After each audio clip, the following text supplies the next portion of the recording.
So, Mr. Deputy Speaker, this bill is about making the choice very clear: Canada or Australia. The European Union told us the Canada deal was on the table, so what has suddenly changed? This bill gives us the option of protecting our internal market and the status of Northern Ireland as an equal partner in this United Kingdom, and not as a bargaining chip or an afterthought. I hope we never have to use it, but we owe it to the people of this country to make these provisions. We must stand in solidarity with the people of Northern Ireland and our honourable friends in this chamber to protect the status of the Union and to protect the Belfast Agreement. We will not allow the EU to divide us.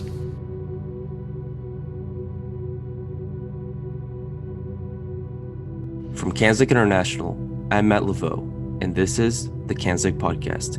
In this series, we will explore the potential union between Canada, Australia, New Zealand, and the United Kingdom. How can this alliance increase freedom of movement, free trade, and foreign policy cooperation between the Commonwealth countries? Here with us today is Brendan Clarke-Smith, a Member of Parliament in the United Kingdom representing the constituency of Bassetlaw, a predominantly rural district in Nottinghamshire, England. Thank you for accepting this interview. Thank you for having me on today. So as I do with all my guests, I want to ask you how you found out about CANZUK and what were your first impressions of it? Well, I heard of CANZUK before, and CANZUK International is something I've always viewed in a very positive light. I suppose coming in as a new member of Parliament, we have all these different groups that we join, all party parliamentary groups. So they're cross-party. So if you have a particular interest in something, I used to be a school teacher, so I'm involved with a lot to do with education. I used to live in Romania for a while, so I'm on an all-party parliamentary group for that. And one of my colleagues, Paul Bristow, who you had on previously, he was talking to me a lot about CANZUK and about getting something going with that. And it's something, again, I'm really, really keen on. So that's mainly my involvement with it. And now, of course, post-Brexit, we're looking at all these agreements that we sign in, and we just think CANZUK ties in really, really well to that. And Mr. Clarke-Smith, as a Brit, why should the British care about CANZUK and more specifically your constituency? Well, I think one thing that we've said, especially after leaving the European Union, is this focus on trade and how Britain can be a really big global player, and the relationships that Britain's got. I mean, we're probably in a bit of a unique position in the world because of our history and so on. We feel that CANZUK is a really, really good vehicle for this. But more specifically, of course, we've been looking at trade with Canada and Australia and New Zealand generally. And of course, if we make a good job of that, then everybody benefits from it. So whether that's our local businesses and suppliers or so on, there's lots of cultural benefits as well. So it's something locally that I think, we will see the benefits of in the years to come. You said I'm predominantly a rural area. We used to have a lot of mining as well. We do a lot of logistics trades. We've got an airport not very far from us too. So there's lots of things that we can work together with, and I think it will benefit the United Kingdom greatly, I think, if we work with our partners and do this. Right, because I was going to ask you, between, the Scots, the English, some such separatism feelings in Scotland, do you think that CANZUK could perhaps promote more greater unity between the kingdom? Absolutely, yeah. I think we've got so much in common, and I think it really strengthens that. And I'm a unionist. I want England and Scotland, Wales, Northern Ireland, and so on to remain together. And I think this is another way of reminding us about the place that we have in the world. Really, there's no need to be separate. Actually, we can do more together with that. I mean, people would say to me, well, how does that work with things like the European Union, for example, where we decided we wanted more independence? But for us, really, I think the European Union, it became very protectionist. And I think, if anything, it was excluding that more global Britain. Whereas I think what we've got now is more of an opportunity between us. And so you may have seen that Australia and the United Kingdom are looking to sign a $32 billion trade deal sometime next week. So the British relationship between Australia right now is quite good. Do you think that Brits and Aussies will have the mutual recognition of skills granted to them if CANZUK would happen? That's kind of the line we'd like to go down. We've got things like continuity agreements in place, which was very important for after we left the EU. So I'm pleased about that. But this $32 billion deal, I mean, that is, that's a very big thing. I know the Secretary of State, Liz Truss, has been working really, really hard to get that off the ground with the Australian authorities as well. And I think if we can get this over the line, it's going to be really, really beneficial for everybody. As you say, it's not just about doing trade; it's about mutual recognition of skills. I've seen when I've worked in Europe, where things like that has worked very, very well. We're still trying to have a good relationship with the EU where we do recognise these kind of things. And we've got a lot in common with Australia, both very advanced economies. And I think it's that recognition that whilst we may do things differently, recognizing skills doesn't always have to mean you're uniformly the same with everything, but it just recognizes that you're different, but the standards are still there. We saw how, the CANZUK nation is mourned the death of Prince Philip in the last few weeks. Do you think that this reaction that we saw across the four countries is an example of the cultural connections that brings the four together? I do, and that's a really great example. And people look at the monarchy and the Queen, and I think at times forget, it's the Queen of the Commonwealth as well. And a lot of these nations, we have a lot that we share. The monarchy being one of them, and there's been a real outpouring of grief. And of course, the Duke of Edinburgh, Prince Philip, his work has been recognised around the world. We've had things like the Duke of Edinburgh Awards scheme that's made a huge difference. And the royal family done a great job of sort of promoting Britain's place in the world, really. And you look at when they visited other parts of the Commonwealth as well. You could even look at basic things like a lot of countries, even Australia, New Zealand, they still bear the Union flag in the corner there. And it's just a reminder that we kind of do have that shared heritage and history and culture. So it's not just trade. There is a really strong cultural vibe there.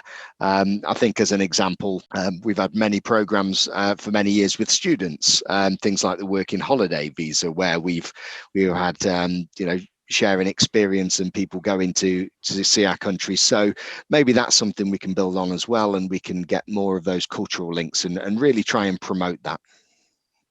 And Mr. Clarke-Smith, what would it take for the British Parliament to recognize the benefits of CANZUK now, and especially in a post-Brexit and then hopefully post-pandemic world, since so many people are out of jobs and suffering economically? Well, I think that recognition is there. I think, as we were saying, with leaving the EU, the ultimate priority was those bilateral agreements. So it was very much the UK's policy to pursue those bilateral agreements. We can obviously build on wider relationships after that. I'd say probably a prime example of that, we've applied to join CPTPP. This is kind of a bit wider than just CANZUK on its own, I suppose, in terms of trade, but that doesn't mean as CANZUK we can't pursue that as well. As you said about all the cultural links that we've got as well, there's still very much that can go on there. I would say, this is something to look at for the future. We're really, really positive in Parliament about what we can do and about working with other countries. So I think the support is there. I think we'll be seeing over the coming months and years how that's going to develop. But we've met with parliamentarians from all of these countries. We've done our Zooms with our all-party parliamentary group, and there's a lot of support there, and I think cross-party as well for a much stronger working relationship. And so you were mentioning your relationship with the EU. So what would it look like if a CANZUK alliance would become a reality? Do you think that it would create greater tensions, or the EU would try to block it in some way? Yeah, I think the thing to avoid is that we've just left the EU, I think, because the more protectionist type of it, and what we don't want to create is sort of a EU part two, but dressed up as CANZUK, as we say. We actually view this as something different to that. We think it's very important, the independence that countries have, and as I said before, it's recognising those differences that we have. There's a mutual recognition there, but we have our own places in the world, but we can have that cooperation. So I think something that's based more on a friendly relationship where we do have that flexibility, is going to be a lot better than I think the way that the European Union worked, which I think it just grew too big really, and I think the founding principles of it were moved away from a little bit. So trying not to replicate really what's already gone on, where you're having these huge blocks competing against each other for trade and so on. I think that, protectionism in that sense is not particularly good. Me personally, I'm a big fan of the free market, global free trade, and so on. And I would view it as a vehicle to actually take advantage of that, rather than the more protectionist style approach. In the British Parliament, you are part of the International Development Committee. Do you think that a CANZUK creation has anything to do with international development? If yes, then how so? Absolutely, yeah. One thing that we've just had, our International Development Department has just merged with the Foreign Office. And one of the comparisons we were making about that is you could look at Australia and Canada as prime examples. And this is how they give out their foreign aid. And they feel it gives that little bit of extra muscle tying it in with the Foreign Office and so on. So you can actually use aid to pursue a number of interests. And I think linking aid and trade can work very well if it's done properly. So we're looking at a very, very similar approach. We're all big donors in that sense. We all have very important place in the world. You look at getting vaccines out, producing a cheap vaccine for the world for COVID as a good example for that. So yeah, I would say that there is very much a place for CANZUK within that and within international development. But then we can also look at other examples. So within NATO, we're members of NATO, but at the same time, we have very strong bilateral relations as countries with each other. Mr. Clarke-Smith, final question. So Prime Minister Johnson of your party has shown interest in CANZUK. So do you think it's a matter of time before Britain realizes the great benefits of CANZUK? Because out of the 4 CANZUK countries, it is the country that has shown the least support.